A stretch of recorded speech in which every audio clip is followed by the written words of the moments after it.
어제 하나님께서 우리에게 주신 말씀을 이 시간 함께 봉독하려고 했지만 우리 아이디 키즈의 신하온 우리 학생이 나와서 대표로 말씀 봉독해 주도록 하겠습니다. 우리 하온이 앞으로 나와서 말씀 봉독해 주세요. 위로 올라오세요.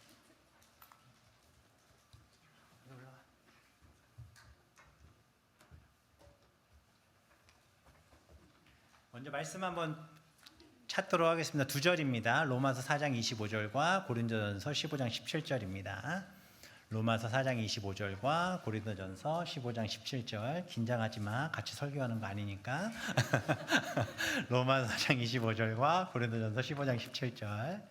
자, 읽어주시기 바랍니다. 하은아 읽어.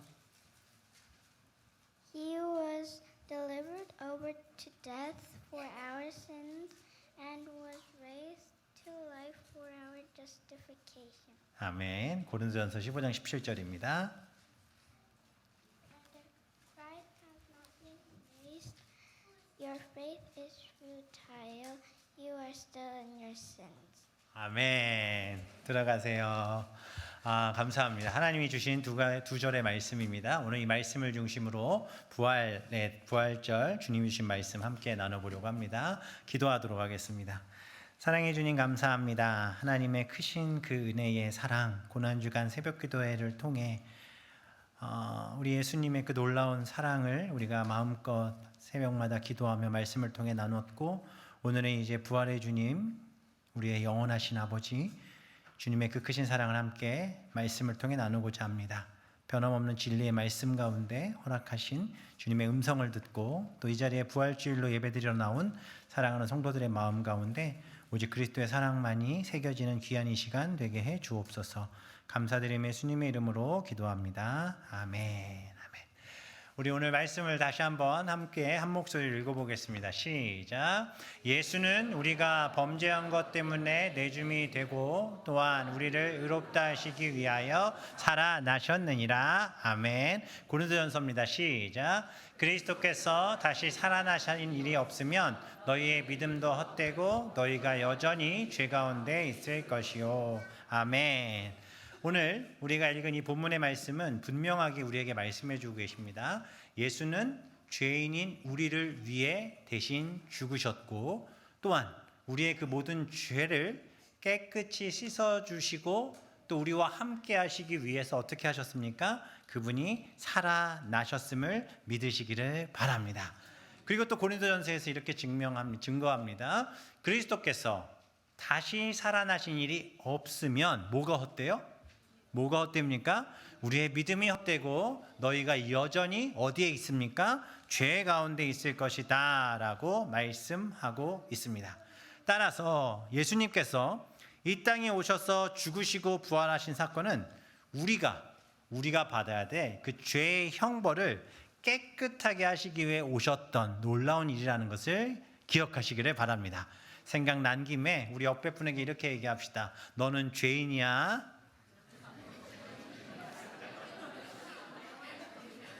그리고 또 이렇게 얘기합니다. 이대로 살다간 따라하세요. 이대로 살다간 큰일 날 뻔했어. 그래서 예수님이 오신 거야. 등 또닥여 주시면서 너 때문에 해주세요. 너 때문에. 믿으십니까? 우리는 다 죄인이에요. 누구도 이 앞에서 나는 죄인이 아니라고 이야기할 수 없습니다. 그래서 우리는 이 사실을 믿는 것이 너무나도 중요한 거예요. 그런데 누군가는 이렇게 이야기합니다. 저도 복음을 전하며 말씀을 전하고 또 세상 사람들에게 나아가서 복음을 전하다 보면 꼭 하는 질문이 있어요. 못 믿겠어요. 저는 믿을 수가 없습니다. 도저히 믿을 수가 없습니다. 얘기하는 분들을 만나게 돼요. 그러면 저는 이렇게 이야기합니다. 죄송하지만 당신께서 믿고 안 믿고는 중요한 것이 아닙니다. 이것은 이미 약속된 대로 성취된 일이고 당신이 믿든 안 믿든 예수님은 말씀하신 대로 반드시 다시 오실 것입니다. 그래서 이것을 믿고 안 믿고는 선생님의 뜻에 형제자매님의 마음에 달려 있을지 모르겠지만 당신이 믿고 안 믿고를 떠나서 이것은 팩트이고 하나님은 당신의 믿음과 상관없이 예수님께서 이 땅에 오신 그대로 다시 오실 것이다라고 말씀하셨습니다. 중요한 부분이에요. 중요한 부분이에요. 참 교만한 많은 사람들은 나는 믿을 수 없다, 나를 믿게 해라 얘기하지만 전혀 상관없어요. 믿든 믿지 않든. 이 땅에서 예수님을 알든 모르든 전혀 상관없어요. 예수님은 그것과 상관없이 우리에게 오실 거예요. 반드시 오실 것입니다. 따라서 우리가 기록된 성경의 말씀, 바로 이 기록된 성경의 말씀을 따라 그 말씀에 순종함으로 이 자리에 나와 있고 또 이 자리에 나와 있다면 부활하신 예수 그리스도를 믿는 그 믿음으로 주님 앞에 서시는 하나님의 백성들 되시기를 주님의 이름으로 축원합니다. 그래서 오늘 말씀의 제목은 이것입니다. 부인할 수 없는 진리. 뭐라고요? 부활. 이건 누구도 부인할 수 없습니다. 아무리 과학적으로 어떤 증명을 하겠다, 논리적으로 파악하겠다, 파헤쳐 보겠다, 마음대로 하라고 하십시오. 그들이 그렇게 하고 그 결과가 그들의 마음에 그들이 생각한 대로 되지 않을지라도 전혀 상관없어요. 예수님은 말씀하셨기 때문에 그 말씀대로 반드시 오세요. 이건 세상의 논리와 세상의 어떤 가치로 따질 수 있는 게 아니에요. 나를 설득해달라고 이야기한다고 한들 그렇게 할 수 있는 일이 아닙니다. 주님이 오신 것을 믿는 것, 그분이 나를 사랑하시는 것을 믿는 것, 말씀하신 대로 오심을 믿는 것, 그것이 너무나도 중요하다라는 거예요. 그래서 우리는 지난 역사 속에서 수없이 하나님께서 하신 이 말씀의 진리를 믿고 있는 줄 믿습니다. 무엇보다도 이 말씀의 진리를 믿고 순종하고 그 말씀대로 살았던 이스라엘의 왕이 있었죠. 그의 이름이 바로 다윗입니다. 다윗은요, 특별히 하나님의 말씀의 진리의 맛을 봤던 사람이에요. 하나님의 말씀이 선포된 대로 성취되었음을 경험했던 사람이었어요.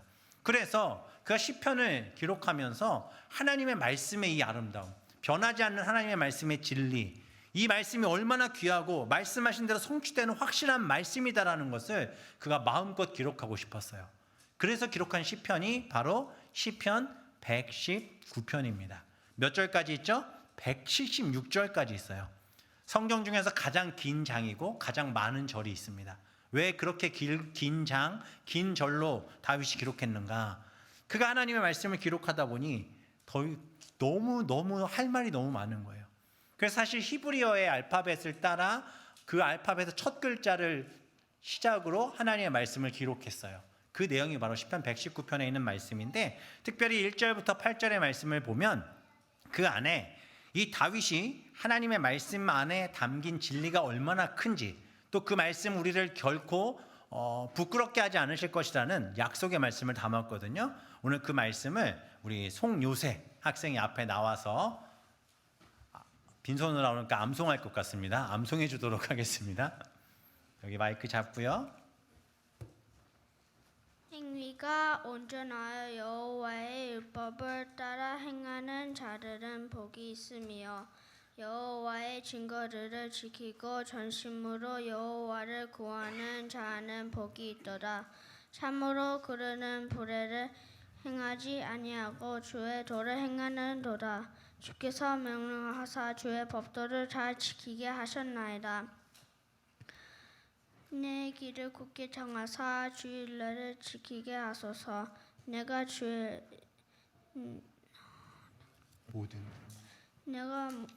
모든 계명에 주의할 때에는 부끄럽지 아니하리이다.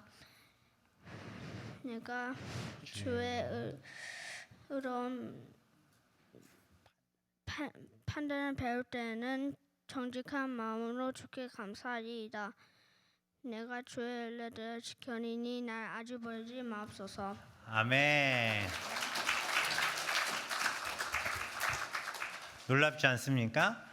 제가 오늘 아이들을 세운 이유는 딱 한 가지입니다. 우리 아이들이 그 말씀 믿고 살아가라고.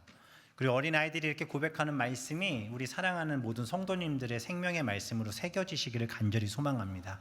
이 본문의 말씀에서 다윗은 하나님의 말씀의 능력을 그 첫 8절에서 너무나도 명확하게 기록하고 있어요.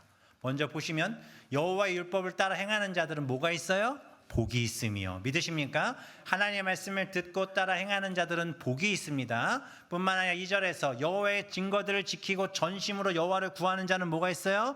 복이 있습니다. 하나님께서 이렇게 약속하시는 거예요. 분명하게 말씀하시는 거예요. 또 6절에 이렇게 이야기합니다. 내가 주의 모든 계명에 주의할 때에는 부끄럽지 아니하리이다. 할렐루야. 하나님의 말씀을 믿고 따라 순종하며 살면 결코 부끄러운 일을 당하지 않는다는 거예요. 하나님이 약속하신 그 말씀은 살아있고 운동력 있고 좌우에 날선 검과 같은 말씀이기에 결코 무너지거나 패하지 않고 실패하지 않으신다는 거예요. 그래서 그 말씀을 믿으면 결코 부끄럽지 않다라는 것입니다. 우리 생각난 김에 또 옆에 분에게 이렇게 얘기합니다. 하나님의 말씀은 당신을 부끄럽게 하지 않습니다. 믿고 나가면 하나님께서 응답하실 것입니다. 할렐루야. 또한 말씀합니다. 내가 주의 율례들을 하나님의 말씀들을 지키오리니 주님 나를 버리지 마옵소서. 왜 이렇게 고백하냐? 다윗이 자신을 생각해 보니 자신은 이 말씀 앞에 설 자격 없는 죄인이거든요. 내가 감히 이 말씀을 받아들일 수 있는 자격이 있는 사람인가? 내가 그 말씀을 들을 수 있는 자격이 있는 사람인가? 내 이 부족하고 연약한 입술로 하나님을 찬양할 수 있는 자격이 있는 사람인가? 그럼 내가 할 수 있는 것, 내가 연약하고 부족한 것을 인정하고 하나님의 말씀을 지키면 된다라고 믿었어요. 그리고 하나님 앞에 고백한 것이 무엇입니까? 하나님, 나를 부끄럽게 하지 말아 주시옵소서. 부끄럽게 하지 마옵소서. 왜 이런 고백들이 계속해서 터져 나오는가? 사실 우리가 이 땅을 살며 인간의 가장 큰 두려움은 뭘까요? 바로 저기에 묻히는 것입니다. 인간의 가장 큰 두려움은 바로 죽음이라는 거예요. 죽으면 다 끝이죠. 모두가 죽음을 두려워합니다. 병에 걸리면 두려워하는 이유가 무엇입니까? 죽을 것 같아 두려워합니다. 어떤 무서운 일이 생기면 뭐라고 얘기합니까? 죽을 뻔했어. 죽긴 싫다는 거예요. 죽을 뻔했지만 죽기는 싫다는 것입니다. 세상의 모든 사람들은 그렇게 죽음을 두려워합니다. 맞습니다. 죽음은 우리에게 피할 수 없는 사실입니다. 따라서 우리는 죽음 앞에 섰을 때 늘 두렵고 걱정이 되고 염려가 될 수밖에 없어요. 그런데 사실 이 죽음이라는 것은 인간이 죄를 지음으로 우리 가운데 던져진 거예요. 우리가 죄를 짓지 않았다면, 아담과 하와가 범죄하지 않았다면 우리는 결코 죽지 않았을 거예요. 그러나 우리가 죽어야 될 이유, 바로 죄를 지었기 때문이고, 성경은 이 부분에 대해서 분명하게 말씀합니다. 죄를 지은 자는 반드시 죽게 될 것이다 라는 거예요. 인간은 이 죄의 문제를 결코 해결할 수 있어요, 없어요? 없다라는 거예요. 예를 들어서 오늘 이 자리에 있는 우리 학생들이 있는데 예예요, 예. 이 아이들이 그렇게 했다는 게 아닙니다. 주민이가 잘못을 했어요. 큰 잘못을 했어요. 그리고 엄마한테 걸렸어요. 엄마가 너 왜 그렇게 했어? 라고 했더니 주민이가 이렇게 얘기합니다. 엄마 걱정하지 마. 주민이가 주민이를 용서했어. 그럼 엄마가 그래, 네가 너를 용서했으니 내가 용서해 줄게 이럴까요? 아니면 너 뭔 소리 하는 거야? 라고 할까요? 주민아, 너가 너를 용서할 수 있어? 그럴 수 없어요. 스스로가 스스로를 용서할 수 없습니다. 누군가 용서를 해줘야 된다라는 거예요. 마찬가지로 우리의 죄는 그대로 있었다면 우리는 영원한 멸망, 사망에 이를 수밖에 없게 되겠죠. 그러나 예수님께서 우리를 대신해 이 땅에 오셨어요. 누가 그분을 보내셨습니까? 하나님께서 그분을 보내주셨습니다. 그래서 그분이 이 땅에 오셔서 우리를 대신해 죄를 위해 죽으시고 어떻게 하셨어요? 부활하셨어요. 우리를 대신해 죽으시고 부활하셨어요. 그리고 우리를 죄에서 어떻게 하셨습니까? 자유케 하셨습니다. 고린도서 4장 14절 말씀을 함께 봉독하겠습니다. 시작. 주 예수를 다시 살리신 이가 예수와 함께 우리도 다시 살리사 너희와 함께 그 앞에 서게 하실 줄을 아노라. 할렐루야. 주 예수를 달리 살리신 이가 누구세요? 하나님이세요. 그 하나님께서 누구를 다시 살리시겠대요? 우리도 다시 살리시겠대요. 믿으십니까? 이건 말씀에 약속하신 대로 하신 거예요. 그리고 그때에 마지막 심판 때에 모두가 죽음 앞에 두려워 죽기 싫지만 오히려 그 죽음을 뛰어넘어 역사하신 그리스도를 믿으면 그분과 함께 그분 앞에 서게 하신다라는 거예요. 이것은 예수님께서 우리 어깨를 토닥토닥 하시며 주민아 걱정하지 마, 내가 책임져 줄게 하는 것과 같은 거예요. 주민이가 죄를 졌다는 게 아니에요. 우리 다 죄인이에요 어차피. 그죠? 그 우리를 용서하셨다는 거예요. 그 예수님이 어떤 마음으로 우리 가운데 오셨고 우리 가운데 그 일을 역사하셨습니까? 로마서 1장 4절은 분명하게 말씀합니다. 성결의 영으로는 죽은 자들 가운데서 부활하신 능력으로 하나님의 아들로 선포되셨으니 곧 우리 주 예수 그리스도시니라. 그분은 하나님의 살아계신 아들이세요. 그분의 하나뿐인 아들이셨어요. 근데 그 아들을 이 땅에 보내주셔서 그분은 우리를 대신에 내어주심으로 우리의 죄값을 치르셨을 뿐 아니라 그가 부활하심으로 죄와 사망과 죽음의 모든 두려움을 어떻게 하셨어요? 이겨내셨습니다.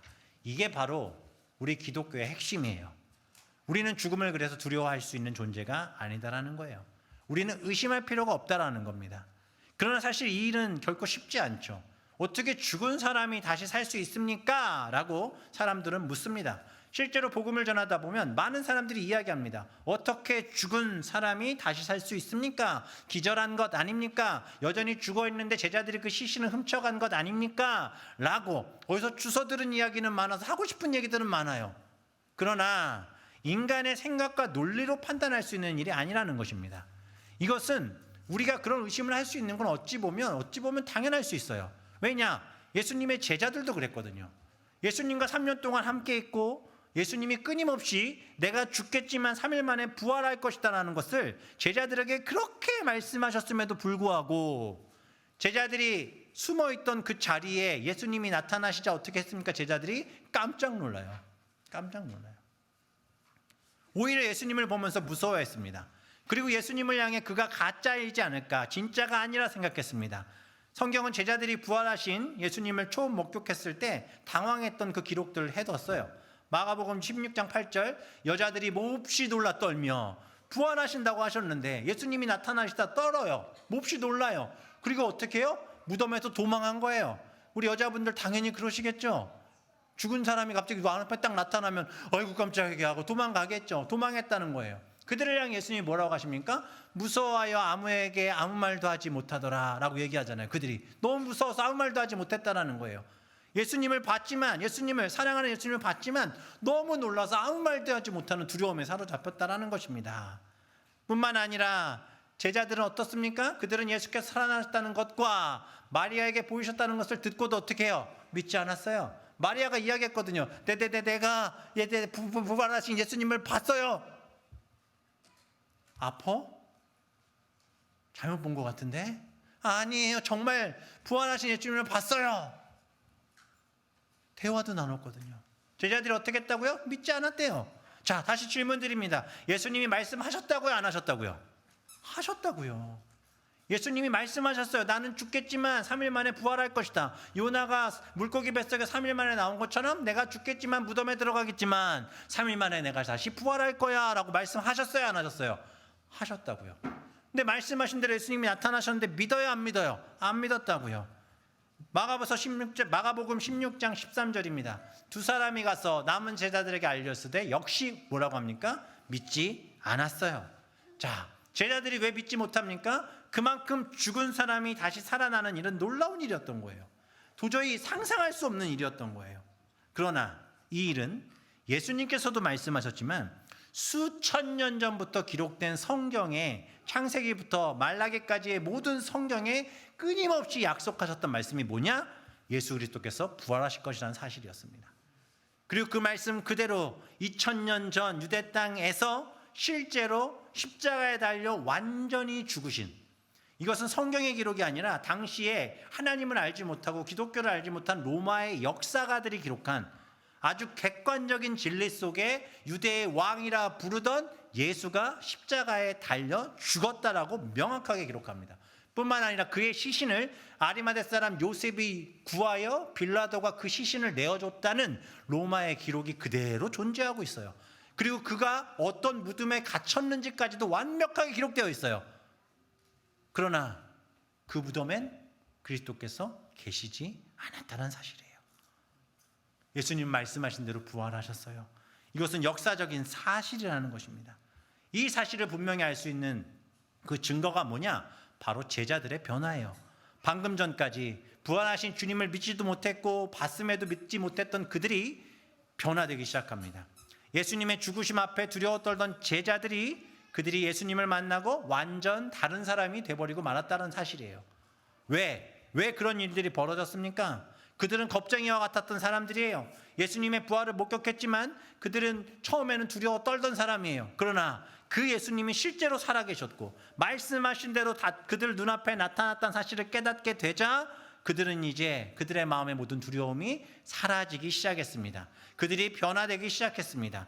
그들은 의심 많은 제자들이었습니다. 만져보기 전까지는 결코 믿지 못하겠다고 했던 사람들이었습니다. 그러나 부활하신 주님이 눈앞에 나타나시자 확신을 가진 사람들이 되었습니다.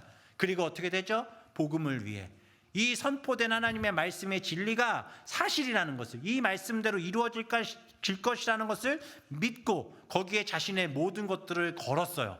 사실 이 제자들은요, 책임지기도 싫어했던 사람이고 남에게 핑계대는 것도 좋아했던 사람이에요. 만일 부활하신 주님이 그들 가운데 계시지 않았다면, 그들을 만나지 않았다면 제자들의 삶은 아마 의미 없이 끝나고 말았을 것입니다. 그래서 고린도전서 15장 10절에 이렇게 말씀하시는 거예요. 그리스도께서 다시 살아나신 일이 없으면 너희의 믿음도 헛되고 너희가 여전히 죄 가운데 있을 수밖에 없다. 만일 제자들이, 그렇게 의심 많았던 제자들이 부활하신 예수님을 목격하지 않았고 그분을 만나지 않았다면 그들은 여전히 죄 가운데 있을 것이고 그들은 여전히 숨어 살았을 것이고 어디선가 그냥 의미 없이 죽었을 거예요.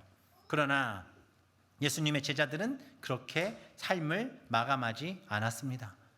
그들은 모두 하나님의 말씀을 선포하기 시작합니다. 무엇보다 내가 예수 그리스도의 죽었다가 사신 그 육체를 보았고 내가 그것을 본 증인이다라고 선포하고 다닙니다. 내가 바로 예수님의 제자다라고 선포하고 다녀요. 어떨 때 그렇게 했습니까? 예수님을 믿는다고 하면 죽음을 당할 수 있었던 그때에, 예수를 믿는다 고백하면 당장 순교, 처형당할 수 있던 그때에 이들이 죽음을 두려워하지 않고 나는 예수 그리스도의 제자다, 예수 그리스도의 말씀은 살아있다, 그분은 부활하셨다라는 말씀을 전하고 다녔다는 거예요. 뿐만 아니라 남을 비난하며 조롱하고 또 그런 것들을 좋아했던 이 사람들이 다른 사람을 사랑하기 시작했습니다. 부활하신 주님을 만나고 자신들을 한없이 용서하셨고 또 자신들을 구원하신 예수님의 그 사랑을 생각하며 그들이 다른 사람을 오히려 사랑하기 시작했어요. 이게 뭐예요? 바로 부활의 능력이다라는 것입니다. 그래서 우리가 부활의 능력을 믿는 사람들은요, 그리스도께서 우리를 용서하심 같이 다른 사람을 용서할 수 있습니다. 예수 그리스도의 부활의 능력을 믿는 사람들은요, 그리스도께서 우리를 사랑하심 같이 서로를 사랑할 수 있는 것이라는 사실을 기억하시기를 바랍니다. 사랑하는 성도님들, 그리스도의 부활을 믿으십니까? 정말 믿으십니까? 예수님께서 우리를 사랑하셨음을 믿으십니까? 그럼 옆에 분에게 이렇게 고백합시다. 주님의 그 사랑으로 나도 당신을 사랑합니다.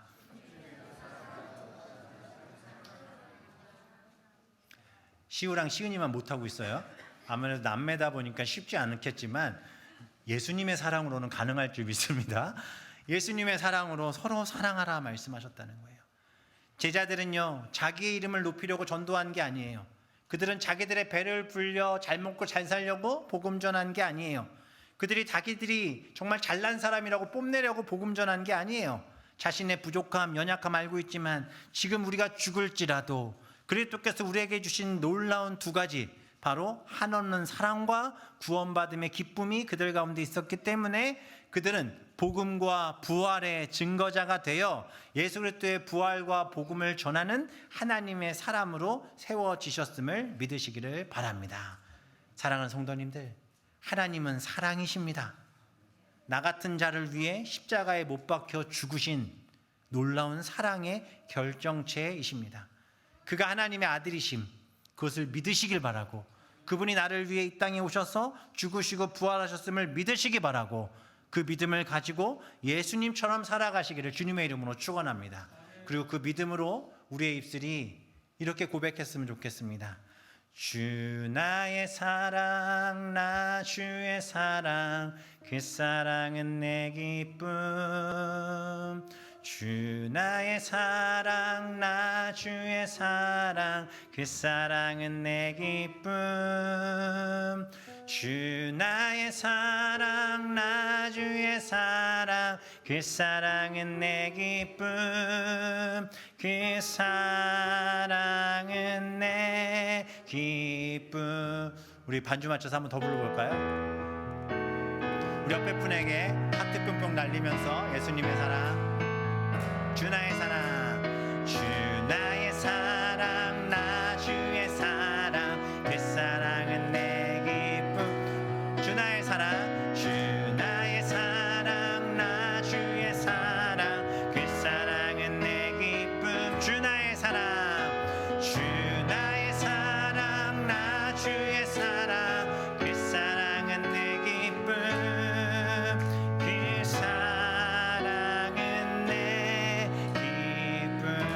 우리에게 사랑 주신 주님 앞에 영광의 박수 올려드립니다. 예수님 우리를 사랑하셨습니다. 그래서 우리를 위해 십자가 지시고 부활하셨습니다. 이것이 바로 부활의 능력이고 하나님이 하신 말씀의 능력입니다. 제자들은요, 꿈이 없던 사람들이었어요. 아니, 꿈을 꾸려고 했지만 십자가에 못 박히신 예수님을 보는 순간 모든 것들이 무너졌던 사람들이었어요. 그러나 부활하신 주님 앞에 그들은 땅끝까지 나아가 복음 전하는 자들이 돼요. 그렇게 그들이 죽기까지 복음 전할 수 있었던 이유, 그들이 그렇게 이 땅에서 죽을지라도 부활의 첫 열매가 되신 예수 그리스도처럼 우리도 부활할 것을 믿었던 신앙이 있었기 때문입니다. 그래서 세상 사람들은 죽음이 두려울지 모르지만 예수 그리스도를 믿는 우리에게 죽음은 영원한 나라를 향해 나아갈 그 시작이 됨을 기억하시기를 바랍니다. 고린도전서 15장 20절, 그러나 이제 그리스도께서 죽은 자 가운데 다시 살아나사 잠자는 자들의 뭐가 되십니까? 첫 열매가 되셨도다. 우리에게 보여주셨어요. 말씀하신 대로 이 땅에 오셨고 말씀하신 대로 부활하셨어요. 따라서 부활의 능력을 경험한 사람들은 인생을 감사하며 살 수 있습니다. 부활을 믿는 사람들은 인생을 넉넉하게 살 수 있어요. 길어야 7, 80 사는 인생이라고 생각하지 않기 때문에 그런 거예요. 우리는 영원한 삶을 사는 사람들이기 때문에 우리의 마음은 넉넉해질 수 있습니다. 하나님 주신 사랑으로 그 사랑을 전할 수 있게 되었다라는 사실을 놓치지 마시기를 바랍니다. 사랑하는 성도님들, 부활의 소망을 가지고 나아가십시오. 그리고 변하지 않는 영원한 하나님의 말씀을 붙들고 나아가시기를 바랍니다. 다시금 말씀드리지만 하나님의 말씀은 살아있습니다. 그 말씀의 능력은 우리를 분명하게 약속하신 대로 이끌어 가실 줄 믿으시기를 바랍니다. 그 말씀이 우리 가운데 있어요. 1872년 스코틀랜드의 선교사로 중국에 도착했던 선교사 한 분이 계십니다. 존 로스 선교사입니다. 이분은요, 최초의 한국어 성경을 번역해 한국에 보내신 분이에요. 실질적으로 존 로스 선교사님은 한국에 들어오시진 않았어요. 그러나 그가 중국 땅에서 한국이라는 나라를 생각하시며 당시에 선교사님들과 함께 말씀을 번역합니다. 그리고 이분이 이런 말씀을 하세요. 성경이 가장 훌륭한 선교사이다. 사람이 들어갈 수 없는 땅에 성경을 번역해서 보내면 된다. 왜요? 성경은 하나님의 말씀이 어떻기 때문에? 살아있기 때문에. 또한 이 말씀은 진리이기 때문에 그렇습니다.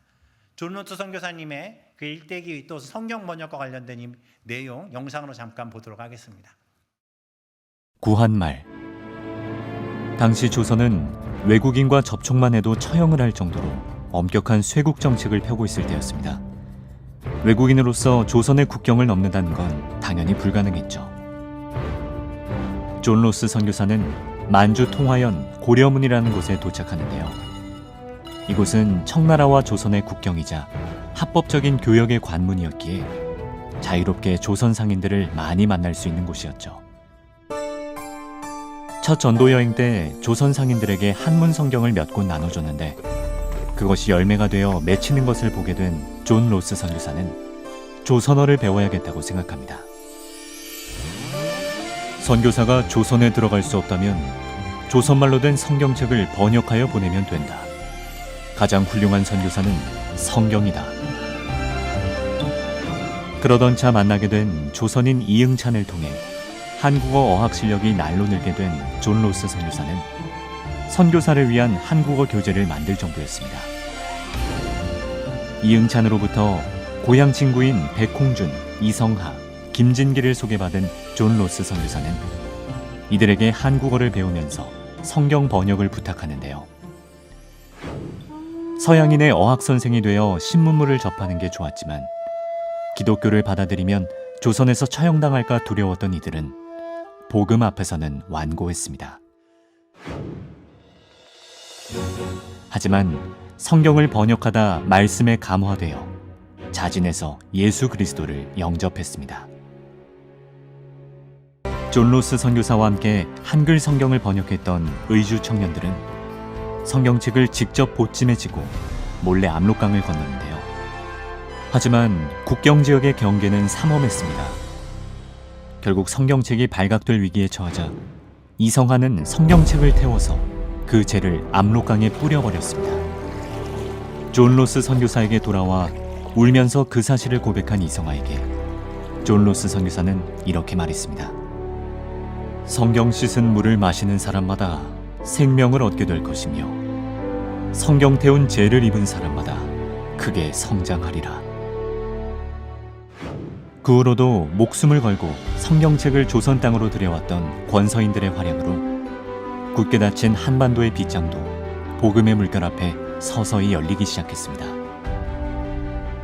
의료와 교육 사역을 목적으로 외국 선교사들의 입국이 공식적으로 허용되고 1885년 첫 선교사들이 조선 땅을 밟았을 때 그들은 한반도 각처에서 숨어있던 교인들을 만났습니다. 씨를 뿌리러 왔는데 오히려 추수를 하게 되었다고 고백한 외국 선교사들. 세계 기독교 역사의 유래를 찾아보기 힘든 이 놀라운 사건 뒤엔 평생을 다 바쳐 우리 민족에게 우리말로 된 성경을 주고자 했던 존 로스 선교사의 아름다운 헌신이 있었습니다.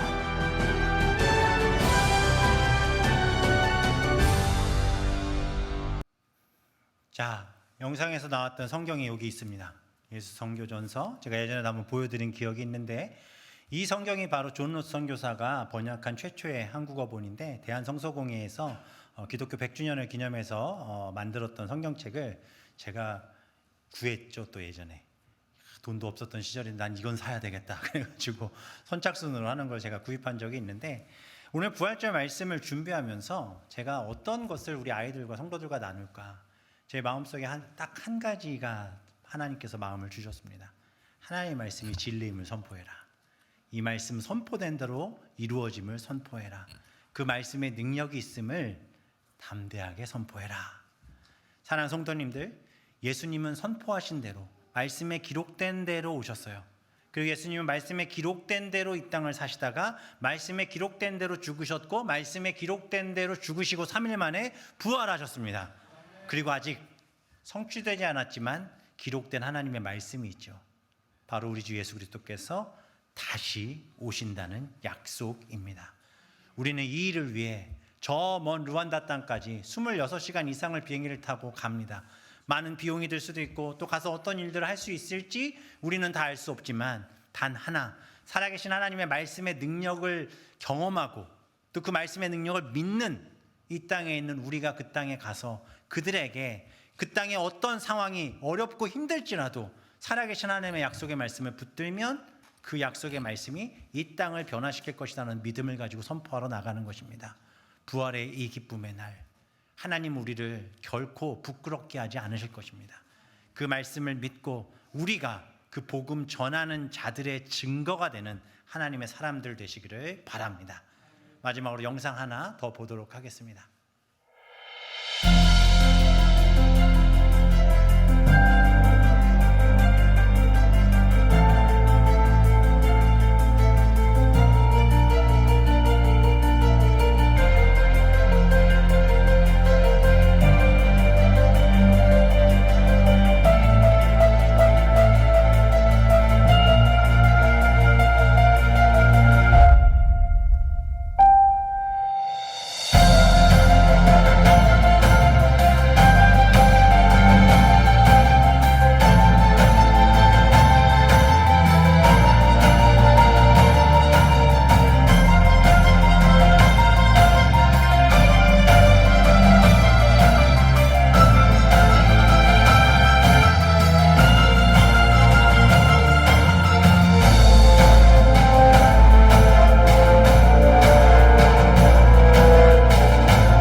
아멘. 믿으십니까? 이 기쁨이 우리 가운데 있기를 소망합니다. 아침이 되면 태양은 누가 뭐라 하든 떠오릅니다. 우리 주님은 그렇게 이 땅 가운데 반드시 오실 것입니다. 비록 우리의 삶에 어떤 어려움과 또 답답한 문제가 있고 내가 그리스도인으로 사는 것이 맞나 안 맞나 고민이 되고 기도도 나오지 않는 그런 절망적인 순간이 있을지라도 무덤에 머물러 계시지 않으시고 부활하신 주님께서 지금 우리와 함께 하심을 믿고 그분은 결코 우리를 실망시키지 않으실 것임을 믿고 결코 우리의 신앙이 헛되지 않게 하실 것임을 믿고 우리의 삶으로 부활을 드러내고 증거하는 하나님의 사람들 되시기를 주님의 이름으로 축원합니다.